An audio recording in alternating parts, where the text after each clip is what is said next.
I'm in Salad and I saw Transformers 2 Revenge of the Fallen. It is directed by Michael Bay. And if you haven't seen this movie, I will spoil it for you. This was requested by Patreon. If you'd like to fast track a movie review, you can do that at patreon.com/ASEPresents.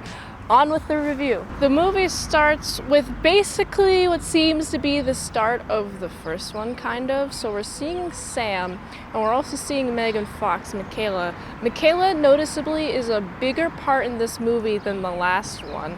And for its runtime, I would say this movie is like probably half of it is plot and half of it is filler robots fighting with each other. And I know that they're mechanical beings from Cybertron. We have the Autobots and Decepticons. They're fighting, blah, blah, blah. They go fight, you know, doing stuff like that.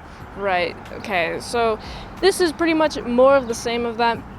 The only difference from what I can tell is we have the Decepticons stole like the tiny little piece of the Allspark that was remaining from the last movie, because Optimus Prime didn't want to get rid of it because he still has some hope for Cybertron, right? And then once this gets stolen, Optimus Prime gets, I don't know if it's shot through the chest, but he kind of gets absolutely wrecked, okay?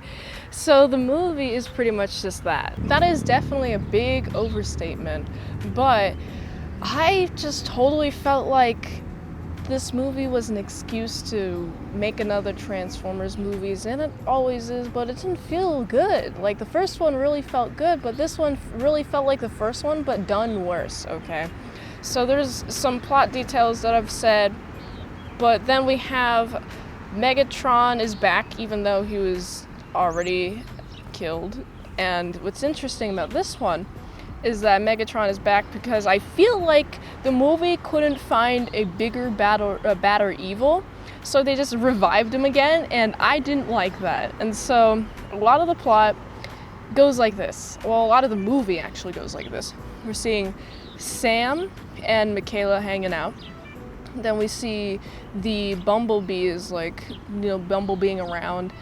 First of all, I like the little character quirk that he speaks with his radio. I do appreciate the personalities of these Autobots and the Decepticons, but some of the Decepticons kind of don't really have much personalities except for that they're against these Autobots. But, like, more of the Autobots have more personalities than, like, the Decepticons, too. So, yeah, either the Decepticons or Autobots speaking, and then like, oh, there's a problem that arises, and then there's a whole big old battle between a Decepticon and a Autobot. Also, it seems like it's a lot less personal. There's a lot more government meddling because the Autobots and the Decepticons are here. They're here to stay. And what's interesting is that there's a big old signal to get more Decepticons.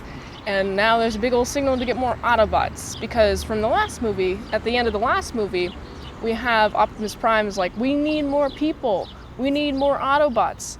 And more Decepticons came on top of the Autobot cry.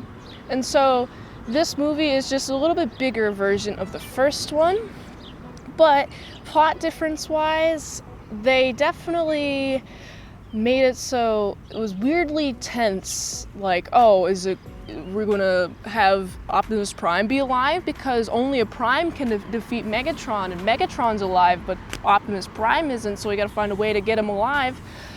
And I just felt like this tension was fake. I knew the answer the entire time, okay? The answer the entire time was that Optimus Prime will be revived, and he is revived, and then he very quickly gets Megatron out of the picture. I also didn't really mention the Fallen that much because the Fallen just kind of isn't much of a big deal in this movie. I know the movie is called The Fallen, right? But it's Revenge of the Fallen. Man, actually, the Fallen is not really a big factor, but he is like a Megatron's boss, which makes him like a bigger bad. And he's like revived after being asleep for so many years, and like it just seems that like for even being like such a bigger boss that he's just like delegated to fighting these Autobots and eventually just getting swept under the rug. His character, who cares about him? I don't care about him that much. I don't really see much difference in designs when it comes to the Autobots in terms of like between each Autobot and between each Decepticon for me to like really remember who these bad guys are. But I do like the visual note that you can tell who's a bad guy on how pointy their metal is. Megan Fox was pretty nice. I liked Megan Fox. She was in this movie a lot more, and I felt there was a lot more explosions in this movie than the last movie. It was a good amount, like a tiny bit too much explosions, but still in like the good amount range, just like high up in that range. So the visually it was fine. There was a lot of visual noise that I felt like I watched. There was so much visual noise, like when it comes to the Decepticons and the Autobots fighting. It's too noisy. It's hard for me to like know what's going on at certain points. I'm really glad that they did choose to cut away with the like humans and such in order to like differentiate between what is going on behind these humans, and like what's the drama with these humans.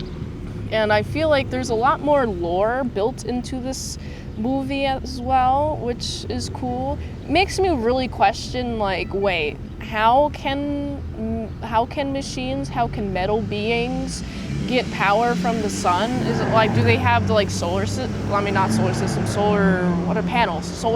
Do they have solar panels? Like,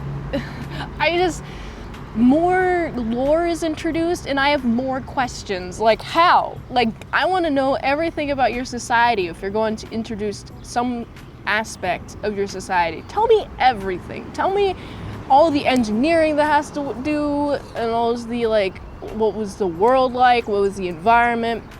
So I didn't really have much excitement for the next Transformers, and this Transformers was so long. I think it was like it was over 2.5 hours, and I felt like half of that could have been cut, and I would have got the same message across. So, any character development on Sam's end?